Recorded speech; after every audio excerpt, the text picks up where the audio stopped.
Welcome to ESGX Live, the community for information and education to inspire collaboration and action on all things to do with sustainability. With me, Nigel Lake here in New York, and my co-host Paul Herman in France.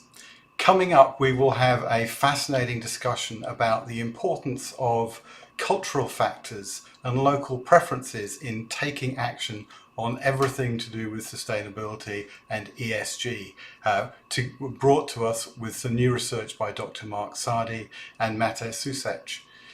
One of the intriguing and important things here is that so much of what lies ahead in sustainability is in some ways becoming harder. And what I mean is the big steps around climate change to do with decarbonisation of our energy production and of transport and associated areas of industrial decarbonisation may sound like a mountain to climb, but are relatively easy compared to addressing ecological sustainability, where you have to deal at a much smaller scale with local farming systems, let alone, of course, the challenges we have with the fight back against ESG as an idea, which is coming from all sorts of corners, including Florida, where our guests today are based. But before all of that, a couple of things. Just one bit of good news. We've obviously seen the significant acceleration in investment in the energy transition, as reported by Bloomberg New Energy Finance a few weeks ago. Over $1 trillion a year now being invested. And secondly, more recently, I know we've talked on prior episodes about lime and cement and the decarbonisation of that as a hard to decarbonise sector. That is fast becoming easy to decarbonise with the Lilac technology, and now also in partnership with Heirloom, a company backed by, investor's name just slipped my mind, but brings direct air capture within grasp on economic terms in the pretty near future, which is very exciting. But before all of that, let us now dive into this month's Green Jobs Report with Paul Herman and Amir Khaleghi. Over to you, Paul. Thank you, Nigel, and good morning, good afternoon, and good evening, depending on your time zone. Thanks for joining us at ESGX. Today, as Nigel introduced, we have Dr. Marc Sardy and Matej Susec, who are going to share their latest academic research on the role of culture in ESG around the world and the associated financial risks and returns. Before we get there, Amir Khaleghi, who's a PhD candidate at the University of Missouri, Kansas City, and an analyst, director at HIP Investor, is going to share the latest Green Jobs Report, which has some updated numbers because there have been some revisions. Amir, can you tell us more about it? Yes, of course. So this was an exciting month, as Paul had mentioned, with the BLS data, as they had done a large overhaul in terms of revisions for numbers over the past 10 years. This is something that they appear to be doing on a yearly basis, and excited to unpack what resulted from it. So for those of you who are joining us for the first time, this is the monthly Green Jobs Report on ESGX. And on this Green Jobs Report, we provide data-driven insights towards a greener, more sustainable economy. We do that by overlaying human impact plus profit rating data based on 7 HIP pillars of health, wealth, earth, equality, trust, products and services, and management practices, which are all associated to individual companies, over 2,000 in fact. And each of these companies are associated with a industry that's classified by the BLS. So what we do is cross-map this industry data to company data, and then overlay it on the information provided by the current employment statistics survey. Once we do that, once we do the cross mapping, we're able to provide a weighted industry HIP rating that spans from green, slightly extractive, and extractive. Example industries can be found on the bullet points: recycling services, cleaning manufacturers, slightly extractive being insurance agencies, and extractive industries being oil and gas extraction, casinos, and the like. In total, there were 190 industries that were being tracked.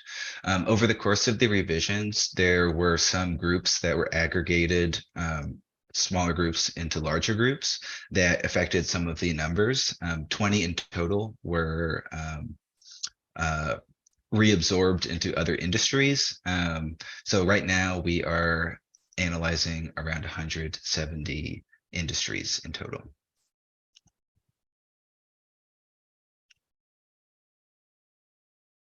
So what we found is that green industries were the fastest to recover from the COVID-19 recession.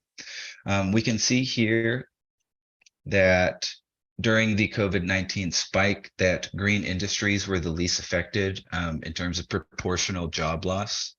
And they were the first to cross the threshold of their February 2020 level back in November 2021, whereas slightly extractive lagged behind from about 4 months, and then about even 6 to 8 months later, slightly extractive crossing the threshold. Previously, before the revisions, extractive industries were beginning to gain on green industries in terms of the proportional difference from the February 2020 level. With the revision this month, extractive industries have edged green industries in terms of their proportional employment relative to their February 2020 level. Something to be noted is that there are more extractive industries.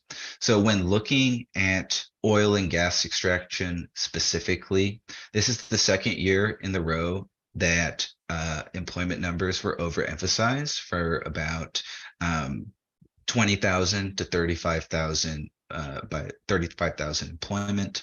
And again, this is due to not only maybe an overestimation on the dependence of these types of industries and the workers that they employ, but also due to the seasonality shift and the availability of being able to work on locations such for oil and gas extraction. So some stylized facts are that from November to December, we saw a positive change of over 270,000. And currently at the December 2022 level, we are at 132.2 million, which is around 2.5 million or so above the February 2020 level. Moreover, jobs in greener industries were more resilient to job loss. We can kind of see this from the unemployment rates. Something to note is that these unemployment rates are taken from a household survey as opposed to a firm level survey as the CES would be. So using this household level data, we find that green industries have an associated unemployment rate of 2%, whereas slightly extractive have an associated unemployment rate of 4%, extractive having a 3.8%, and then the overall economy being at a 3.4% unemployment rate. We can also note that during the spike of COVID-19, that again, green industries were the least affected in terms of job loss. Despite all these facts, we're building back to the same less resilient, less accommodating, people forward types of jobs that can be found in extractive industries. This is indicative of the lowering of the overall HIP employment rate as the unemployment rate lowers as well. So as we are getting less unemployment, the overall HIP rating is lowering, thus indicating that we're building back to more extractive jobs, going further away from a net positive economy. Notably, the economy was at its hippest point during COVID-19, but this was a statistical fact because the more extractive, less resilient, lower HIP rated industries suffered the highest amount of job loss, which then brought up the overall HIP economy rating. In terms of pay, there's a significant difference for greener industries. They pay substantially more. Even with the revision, we were revised down around 500 on average, whereas slightly extractive was revised up by around 1,500 in terms on an annual basis. This is author calculated using factoring average hourly earnings along with average weekly hours over the course of the month And into the Amir, year. isn't it, I think part of, some of the observation here too is greener industries are more sustainable. They tend to be safer, whereas these extractive industries, which includes oil, gas, and coal, and I see Rose has asked a question about where the banks are ranking. The banks are mainly in this orange and a little bit in the red category for banks that make loans to extractive industries. But the extractive industries themselves are less safe, more accidents, as you can see, lower pay, and more susceptible to layoffs during crises. So it's it's a super important, if from a policy perspective, and we'll talk about this in a moment with Dr. Sardy and Matej Susec, is how culture and policy can play a role. All right, Amir, how have these changed over time? And then we can. Glad you asked. All right. So for those of you who have followed us over the course of, I believe it's almost 3 years now, 2-3 years now, of the Green Jobs Report, something that is constantly repeated is how green jobs have paid the most and also have very strong wages. Over the course of the past 6 months, there is headlines, as you know, on inflation. And I often wonder to myself, are greener industries causing higher wage inflation? Well, with these revised numbers, we can see that on average, green jobs are on pace with slightly extractive in terms of wage growth and still greatly outpacing extractive industry jobs in terms of wage growth, but not as prominent in terms of wage growth by being greater than slightly extractive by 2 or 3%. We actually see now that they are coupled with one another more closely, but as we can see from this graph, there is still a very significant difference. So, a proportional growth in wage, 5% of 90,000, in absolute amount would be proportionally more in terms of, when taking from 60,000. But regardless of all that, what I'm trying to get at is even with a very strong wage, it is not showing decreased growth in terms of wage. It's on par with slightly extractive, and slightly extractive and green industry wages are above extractive industries. So again, these are I guess economic factors that show up. Maybe we could find these on a balance sheet, but the interesting part is looking at what aspects of these green jobs are not shown on the balance sheet. So when we go back here, when we look at what are the trust factors between employees that managers and are showing between their colleagues, the management practices, what equality is taking place within a company, these types of cultural aspects within a company, the HIP ratings are encapsulating, and then we again overlay it to company data. So with that being said, really excited about the research that is about to be presented that's also using HIP ratings, but in a different but similar way. Thanks, Amir, and thanks for now 3 years of the Green Jobs Report, which was launched right before COVID. So we're able to track what happened during COVID, how it was built back during COVID. Some built back better, some built back the same. So it's really insightful and can be part of the jobs policymaking going forward. All right, so let's bring bring up Dr. Marc Sardy, professor at Rollins College, who teaches finance and sustainable finance, also teaches in France during the year, and Matej Susec, who will become an MBA this spring, and also has a podcast on impact investing. So we'll put the link to the podcast in the chat, as well as the link to the academic journal, because the latest paper is comparing culture around the world and mapping ESG, or in this case, HIP ratings, to different companies around the world. And Matej and Dr. Sardy are going to share the results of that research and implications. So thanks for joining us here. So Dr. Marc and Matej, how did you come up with this idea? What was the genesis for going down this path? Well, I think part of what I would add to it is Matej and I were talking about this. He has a genuine interest in ESG, and I was saying, well, Paul had been kind enough to work with us on some of the analytics that I was doing, and I said, well, we have access to this. One of the things that seemed to never get into the research was, how does culture and finance come together? More importantly, how can you connect culture, finance, and ESG, or in this case, HIP, which we found to be much more interesting. Now, I had done a little research with some of the HIP data before that, where I did comparisons between Bloomberg, the data they were collecting on ESG and HIP. And my earlier research paper, which was also published, showed that the HIP ratings were significantly more effective at predicting returns than the Bloomberg ratings were. And they were, ironically, shortly after I had pulled all that together, Bloomberg had at least backed away from doing ESG on their platform.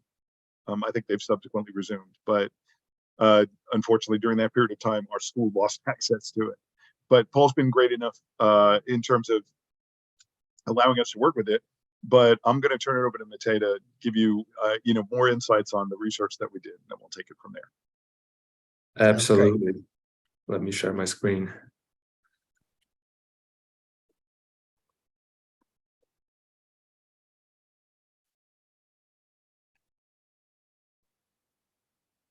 So first, let me just say that we are both very excited to be joining the ESGX community because I think it's very important that there is a platform that inspires collaboration and helps to build a better, more resilient and more inclusive society. And part of this is touched through our research that was recently published in the Academy of Economics and Finance Journal, and it's called How Different ESG Factors Across Cultures Affect Financial Performance.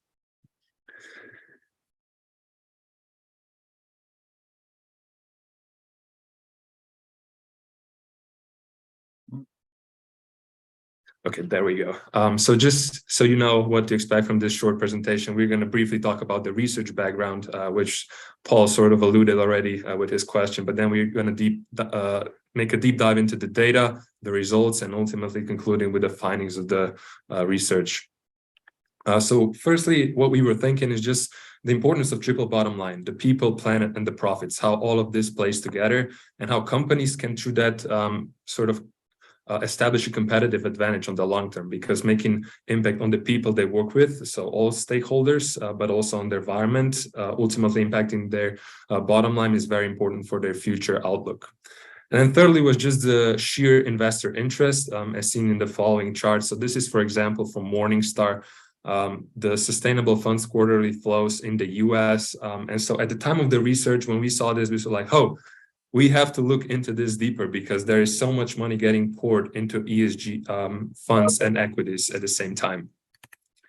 On the other hand, the debt financing also increased with the opportunities such as green loans, social bonds, and green bonds. And you can see that the numbers here are insane. So just for example, from 2016 to 2021, there has been an almost 10x increase in the opportunities for green financing. Another important thing here to mention is that usually those opportunities for debt financing are cheaper than the regular means of financing, and they also inspire projects that are beneficial for our community and for our environment. So that's a double win. And then thirdly, what sort of steered us to the cultural aspect of ESG and finance was just how different parts of the world are differently invested into ESG. And this is mutual funds and ETFs compared to Europe, China, the US, and the rest of the world. And you can see that over this 5-year snapshot from 2017 to 2021, Europe has been leading the pack with by far the most funds allocated to climate funds. You can see also that the United States were generally in the second place, but in 2021, China actually surpassed them. And part of the whole reason is that the Europe is ahead is perhaps their regulatory environment with upcoming corporate sustainability reporting directive, but already sustainable finance disclosure in the EU taxonomy. Companies are forced to report more, which is also makes it easier for investors to know what they're investing in with all those reports. And so when we did the literature review for our research, we found that many other researchers sort of connected the culture and the ESG. And on the other hand, some of them connected ESG and financial performance. But none of them really took a holistic look and see how culture affects ESG investing and the bottom line, the financial returns of the large companies. And so for that reason, as we already talked about, we were fortunate enough to work with Paul and his team at HIP Investor and use the data for ESG ratings, or essentially HIP ratings. And as you're probably familiar, they are evaluating companies on different pillars such as health, wealth, earth equality, trust, management, and products and services. And this is all together coming into a HIP rating, which is a number between 0 and 100, 100 obviously being a better rating and a more sustainable company. For the cultural data, on the other hand, we use the Hofstede's cultural dimensions. And just a quick background, Hofstede worked for IBM a while ago and interviewed over 100,000 people in different countries to gather cultural insights of different countries. And here, for example, you can see he found 6 different cultural dimensions, such as power distance, individualism, masculinity, uncertainty avoidance, long-term orientation, and indulgence. And if we just take a brief look, you can see that, for example, China has a more power distant culture than, for example, Germany or the US, meaning that there is going to be a larger gap between employees and their bosses in a workplace, where, for example, a US culture might have a more flat work environment. And just to give you some more background on our screening, so we eliminated countries that had less than 30 companies, so data on the 30 companies, and those that have insufficient Hofstede data as well as insufficient HIP data. We also decided to exclude United States because its large data set was dominating cultural ranks.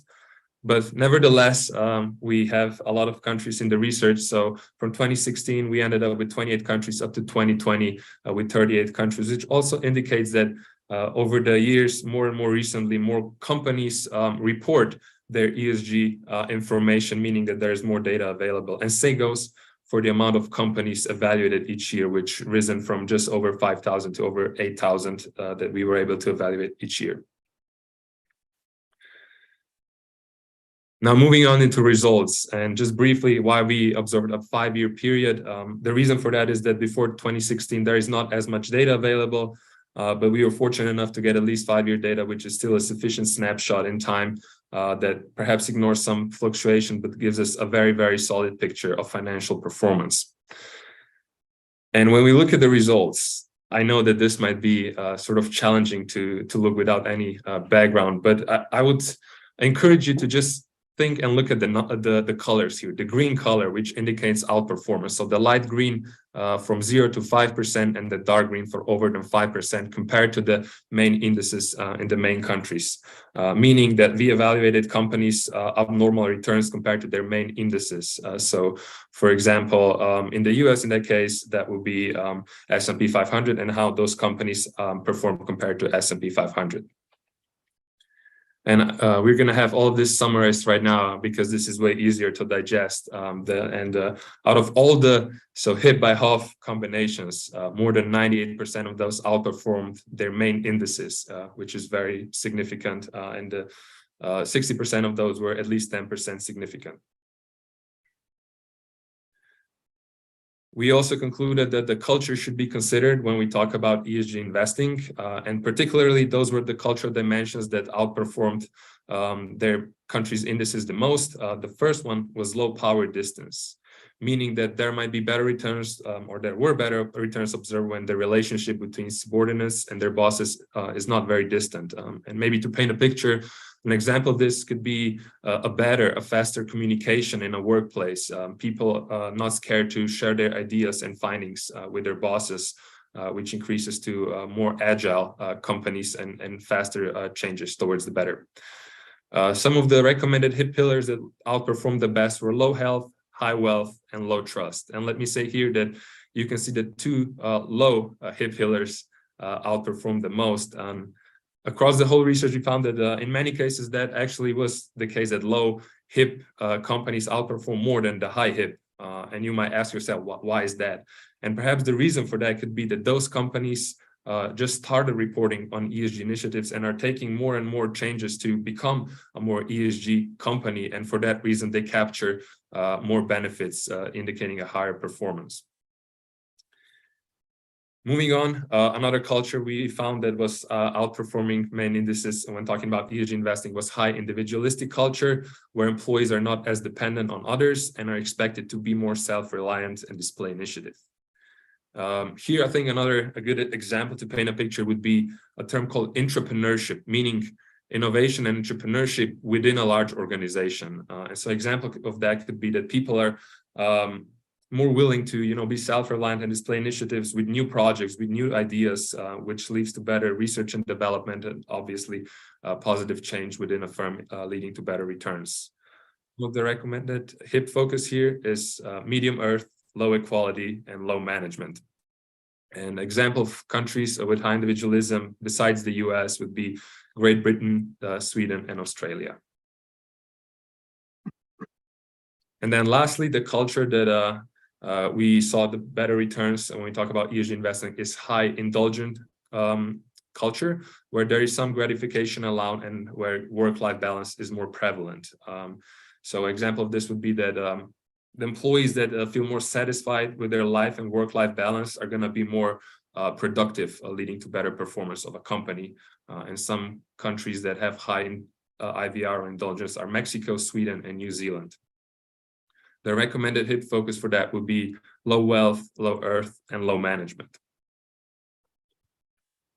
And just to conclude this briefly before we move on to the Q&A or additional conversation, I think it's important to remember, if you want to take just 3 things out of this presentation, that the majority of HIP by HOF combinations outperform their main indices. Regardless if that was low HIP or high HIP score, all of the HIP scores generally outperform the main indices, meaning that a company is showing at least some initiative to have enough data to be evaluated by HIP, or taking even more initiative, those are going to outperform. The second thing that there is obviously a lot of research to be done further. We have already got some feedback and will in the future research include alphas to show risk-adjusted returns, but we are also considering thinking and looking at the age of the companies, because there might be a correlation of older companies being more true to their national cultures compared to our newer companies that are more global. And thirdly, to leave you with sort of saying that doing good and financially well for companies can go hand in hand. We live in an environment where we see a lot of people and organizations talking bad or down on ESG and impact investing, but this research is just part of this spreading the message that we can impact our society, our people, our environment, and at the same time do financially well. At this point, I'd like to thank you for your attention. Dr. Sardy, if you want to add anything. Hey, thanks. Great job, Manny. What I was going to say is, yeah, one of the things I don't want to be, I want to be clear about this, and I kind of said this again in the comments, but in almost every single case, when you look at HIP by Hofstede, every single, almost every, and there were very, very few examples of this, where the HIP firms not only outperformed their index, but outperformed it by, in many cases, a significant amount. And we've been working on the idea of what might be going on within these firms. So one of the things that we were going to look at is internally what's going on with these companies. We have some theories about it, and it may come down to, in the early stages when a company is first getting involved in ESG-related activities, part of what they're doing is they're wringing out a lot of slack that's in the organization. So it's much easier for a firm that's not been doing anything to find opportunities to generate profit. And we often find, even in the median case, that again, those firms are doing very, very well. But once you get to the high end, what you may find is that now those firms have either grown quite significantly, or more importantly, they've squeezed a lot of whatever slack they've had out of the organization. They operate pretty effectively now under whatever ESG conditions they've got. And as a result, they've kind of settled into a pattern. And so there may be not as much of an opportunity to squeeze even more out of the firm. The other element that I would throw in there is a lot of the data analytics we had kind of ended during, the sort of slightly post-COVID period. And so that does throw a little bit of a, slight differential in the works. I mean, you've seen that green jobs and green companies have done better during COVID than most during that period of time. And I also wanted to add that we left out the US-based firms largely because that was, skewing our data in the direction of what the United States kind of, because I think that was a large number of the firms that were in there. That said, I think there were a lot of interesting insights that we got in terms of behavior of individuals within each country. And Hofstede does those kinds of rankings.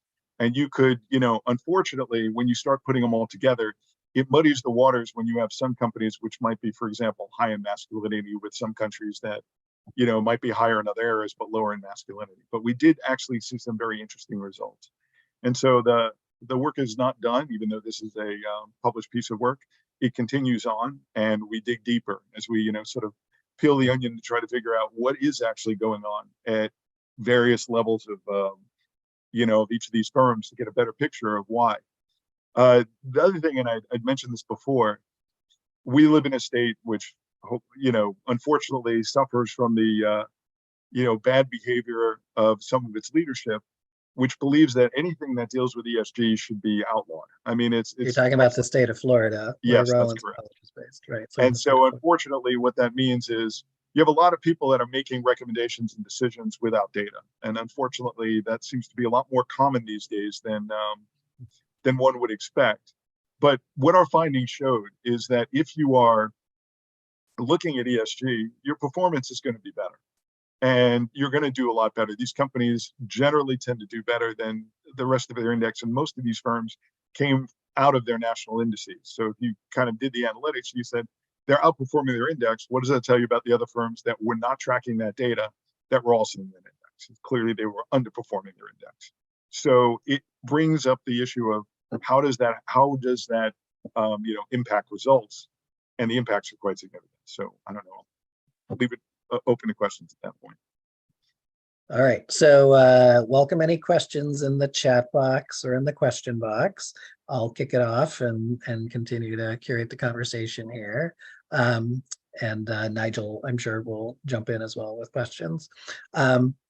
So there were 28 countries that at the beginning and 38 at the end. Was there anything you observed about clusters of, people have sort of shorthand for countries, Western countries versus Eastern countries, continental differences? Sometimes in the happiness index, you'll see that Eastern European countries are not as happy, and it's like flash the Mexican flag for indulgence, where Latin countries tend to have a higher quality of a happiness level. So, and then there's the, what used to be called first world, second world, third world, but more developed versus less developed countries. Were there any trends in any of those clusters, or any new clusters you observed? Well, I think Matej was showing like some of the countries which seem to have the highest relationship under some of those factors. And you do find that they're more oriented towards Western. And part of the dilemma is that when you look around the world, you find, for example, in the Middle East, a lot of those Hofstede variables don't or aren't tracked. And when you go to some other parts of the world, while they may have some tracking for Hofstede data, there just aren't enough firms in those indices. So what you end up with is European, obviously, a lot more countries with larger sets of data that will give you, many more companies to do the analytics with. And so we did see a lot of, similar patterns. You do see certain kinds of, I think, Hofstede values working together when you're dealing with, say, for example, Latin countries, and the performance that you see with those. And also with European countries, there's a little bit more clustering from that perspective as well. Once again, of course, the United States staying out of it means that you get a little bit more visibility of smaller countries around the world than you would normally, because the U.S. with thousands of companies that are tracked can sometimes be more than all of the companies put together that you have in the index. So I think that's part of what we were looking at. So I'm not sure if that answered what you were getting at. No, that's super helpful. I'm sure there's lots to dig into. Okay, questions are flowing in. So just one more context question. We covered are the Hofstede categories, are there just 5 categories with many questions under each one? Is that 5 is the framework? Yeah, I It's mean, 6. Hofstede's, yeah, go ahead. It's 6 of them, yeah. 6, okay. So So distance between levels, like hierarchical versus collaborative, there seem to be distinctions.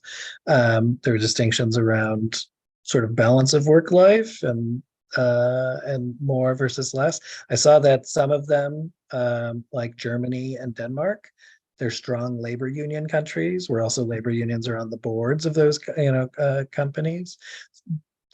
Did that persist beyond those 2 countries, beyond Denmark and Germany? Was that a fair observation? Or yeah, I mean, I think you do see that in countries where there are connections, along the ones that you highlighted. I think getting back to some of what you were saying, we do see relationships when you're starting to get into some of the details about what countries have similar patterns. And as you saw from Matej's earlier slide, when you look at where regulation is, you see there's a lot more attention to it in Europe. In the United States, there's a lot of pushback, right? I mean, we're seeing across the board a lot of folks trying to roll back a lot of the ESG initiatives that are going on in the country. And the argument is, oh, it doesn't really work. But what we're seeing is that the culture actually shows you around the world that Europe, for example, there's a lot more culture that supports doing this. Now, when you get back to the Hofstede cultures, there's another study I've done which also looked at international mindsets. And so that on the one hand, you deal with cultures. On the other hand, you deal with mindset. What is the mindset of people from different regions? And we found a similar behavior to the mindset, which is a sort of more recent innovation. But when you go back to Hofstede, what he did is he used some very interesting statistical techniques with lots of questions that were thrown to people in different countries to see how did they respond. And then using a sort of factor analytic approach, sort of narrowed it down to his definition of what does it mean to be American? What does it mean to be British? What does it mean to be, for example, French? And then those characteristics tend to show up in some of the patterns of behavior. But one of the things that I think may be an interesting insight into all of this is as the world becomes more globalized and as a lot more of the newer companies become, faster in terms of their communications, faster in terms of their agility and the way they behave, you're starting to see a lot more convergence in the behavior of a lot of the newer companies. And so some of the differences, that was why Matej alluded to the idea that we're looking at age, because we suspect, and we haven't actually tested it yet, that when you look at the older line companies that have been around for 20 or more years, that you start to see different patterns of behavior. In other words, they might be a little bit more, we'll say, fixed on what might be considered a more specific cultural mentality. And when you're dealing with newer companies that are 10 to 15 years in age, you're actually seeing companies that are more global in their view, more open in their mindset towards ESG, and play a very different role. So that might be getting at some of what I think you were asking, right?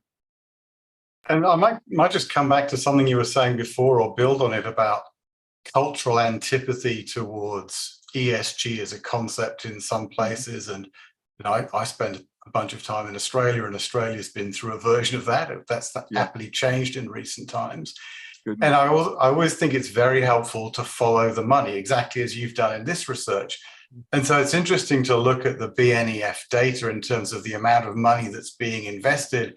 And this is the trajectory in terms of total investment in the energy transformation, now a bit more than $1 trillion. What's really interesting is this: who's building the factories? And guess what? It's almost all China. So China China, obviously, centrally directed economy, albeit one where most of the economy is thoroughly capitalist, with 20% driven by the state and the rest encouraged to follow along, has been amazingly effective at putting in place the investment in infrastructure to manufacture the future, and is making its economy stronger as a result. And of course, economics is driving this in other places too. And we've probably all seen in the last few days that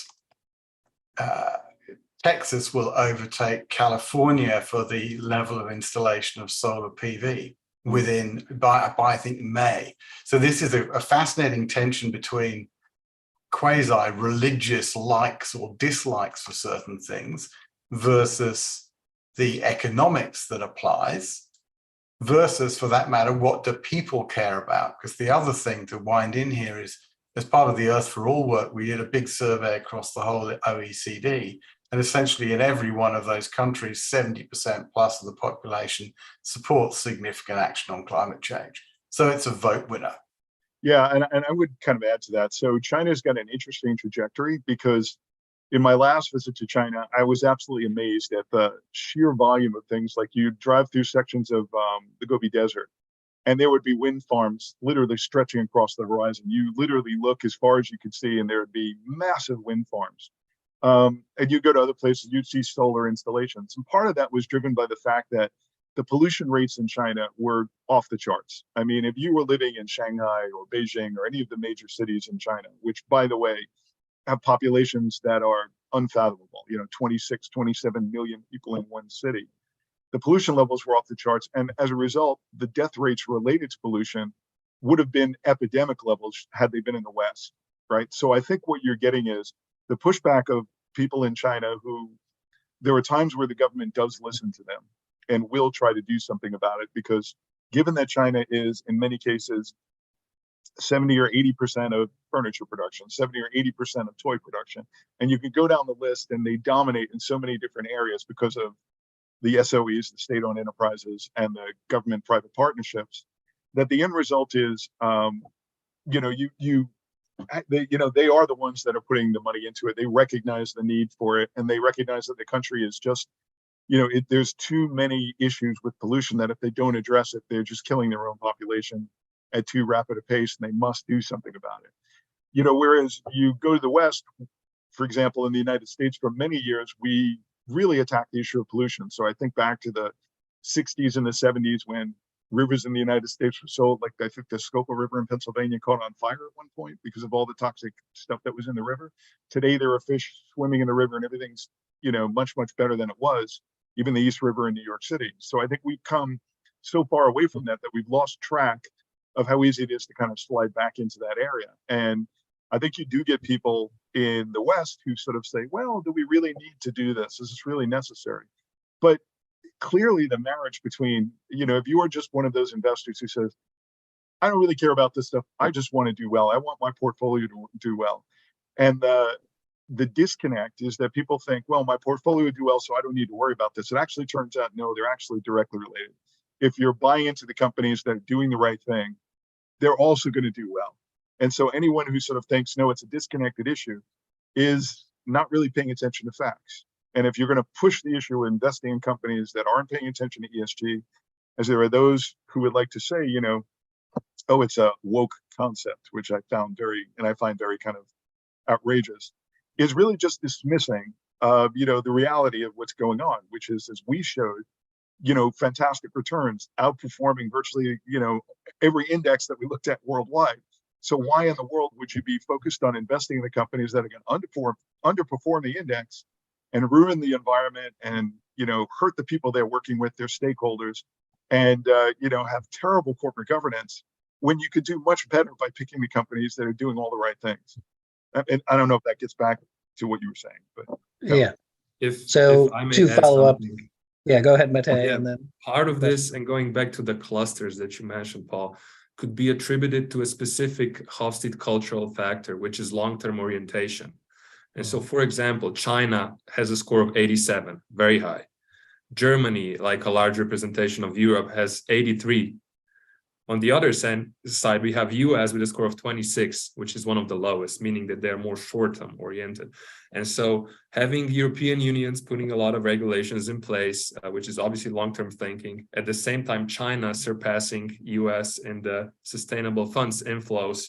And as we just saw, this very interesting and insightful graphic that they're building the most of the factories for renewable energy shows that long-term orientation could have some impact on how different cultures are now moving towards the new world where we have to think about sustainability and ESG.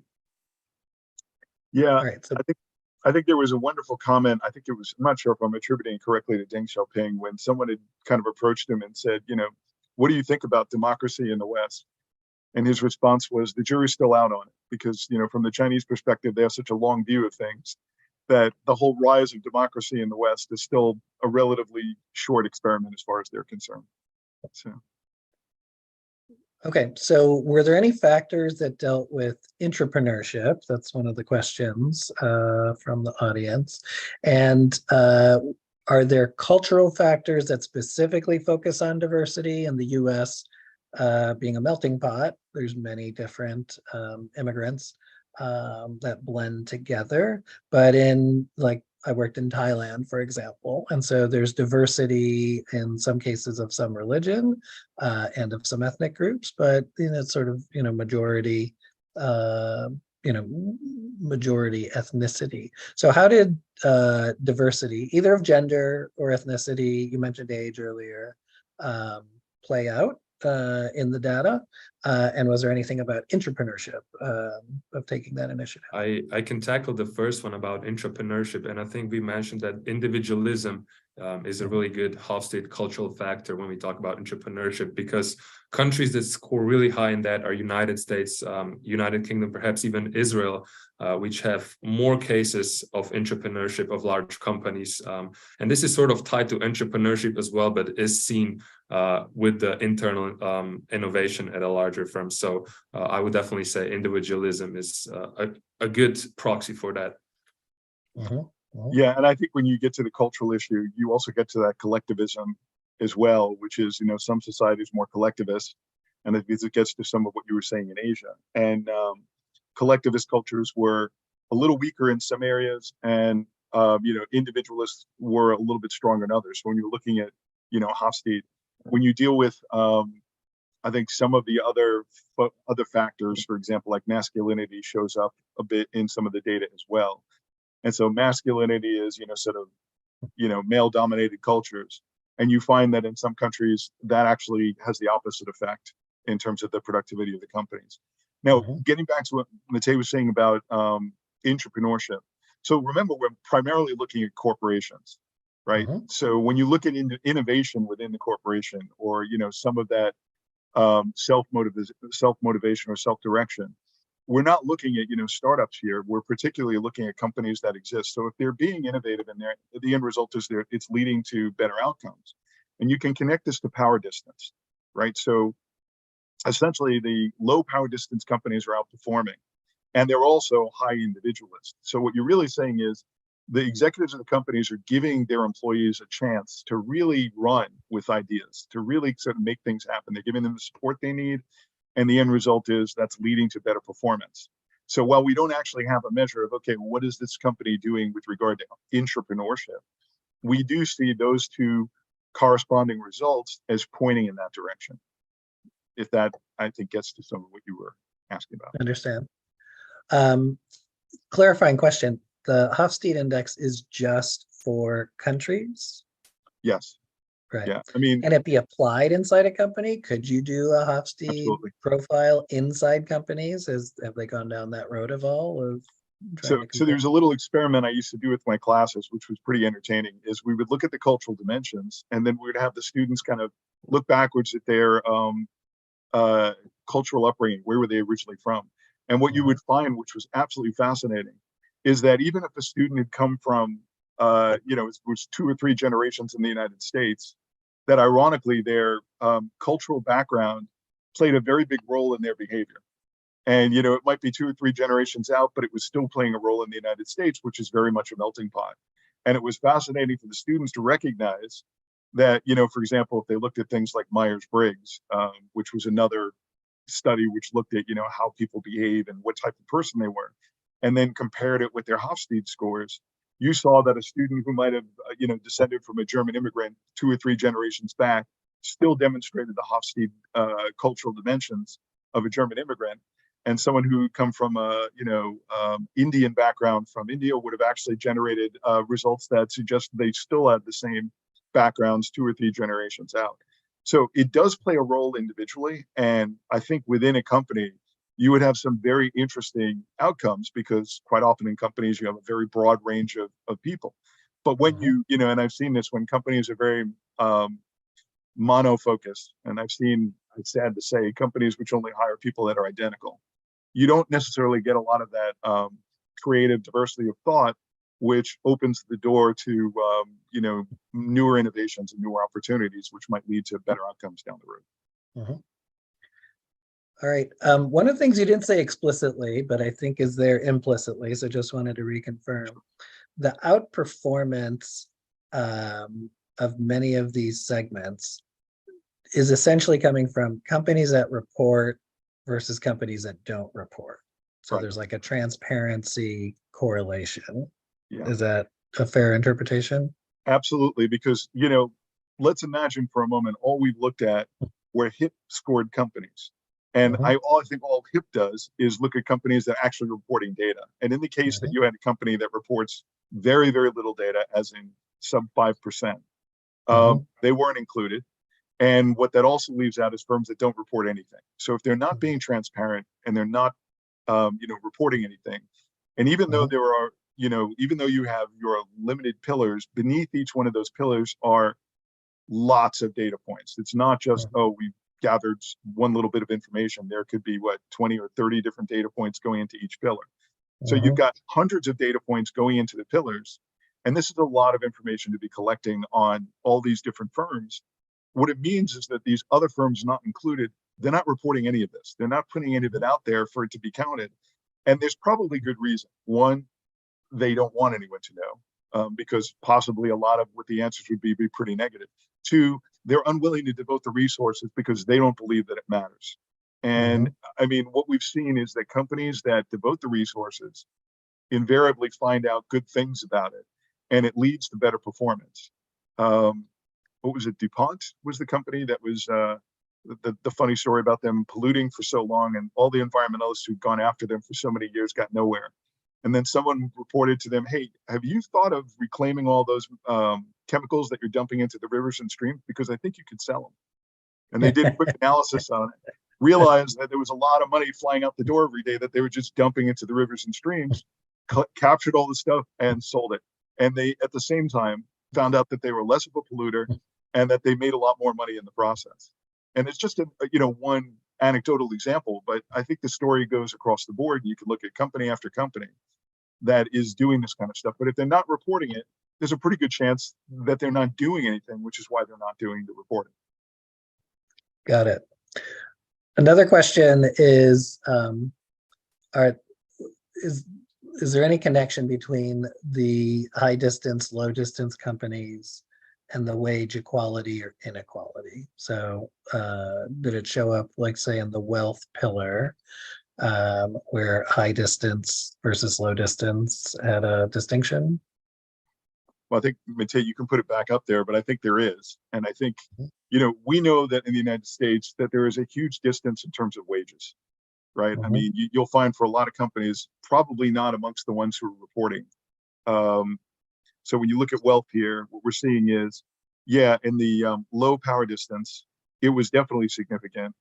And in the medium power distance with regard to wealth, or I would say in the high power distance, medium wealth was also significant, but also down at the low end for wealth and low power distance, it would be significant. So there's, in low power distance and low wealth, what you're probably looking at is a firm where, you know, hey, we're all sharing in the burden. We all agree that we're not necessarily going to get individually wealthy, but maybe collectively we'll do better off, I think would be one of the things that you might see. And you'll see also down there, there's a correlation between low power distance and high equality. So you might find in those companies where you're looking at low power distance, you see significance in, low wealth.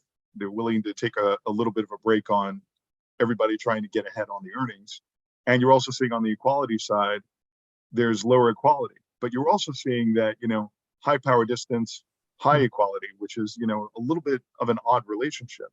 Whereas the differential in returns is, still pretty big on the low power distance side, specifically in the, in the dichotomy of high and low. So you kind of, what we're seeing is there's a sort of muddying of the waters between, let's say, companies that are doing low power distance and high wealth, and low power distance and low wealth, right? So arguably two different groups in terms of what's going on. The one group enriching everyone, and the other group is not doing as good job of spreading the wealth, but at the same time, both are significant and both are fairly close in terms of the outperformance of the index.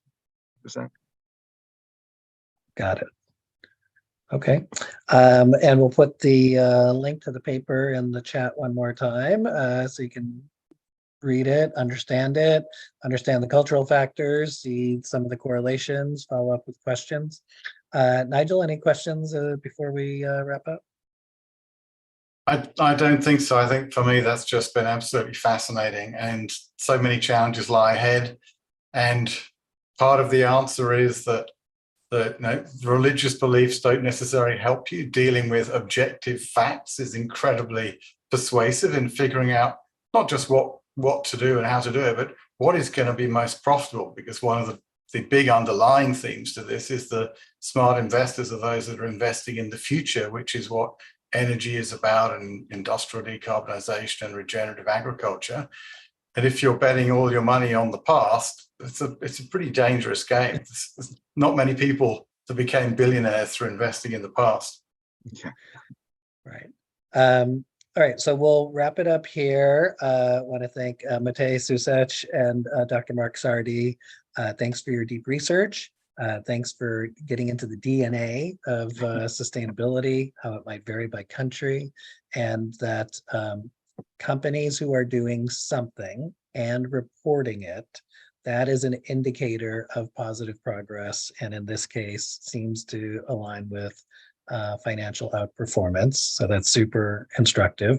That aligns with our philosophy. There are other data or ratings firms that estimate things and fill in the blanks. We do not believe in that. We believe either you report it or you don't, because there's, we don't want to give a failing student a C grade, and A students won't stand up for a C grade either. So, so thanks for this in-depth research. Encourage everybody to read it. Look forward to the forthcoming research, and appreciate our collaboration here. So, and Matej, thanks very much for your podcast on impact investing. So I encourage everybody to listen to Matej's podcast, over 20 episodes now. And so on behalf of everybody, Amir Khaleghi, thanks for the Green Jobs Report, our producer, Nick Gower in the background, and my co-host Nigel Lake. We do the ESGX at least monthly, so we'll look forward to seeing you next month, and sometimes more than monthly. So if you have ideas or panelists that you want to suggest, please let us know, because we want to bring more sustainability to the world, higher impact, and of course, the potential for more profit for your portfolios. So thanks again, everybody. Look in the chat for Matej's podcast, and we'll look forward to seeing you next time on ESGX. Thank you very much. Thank you all very much.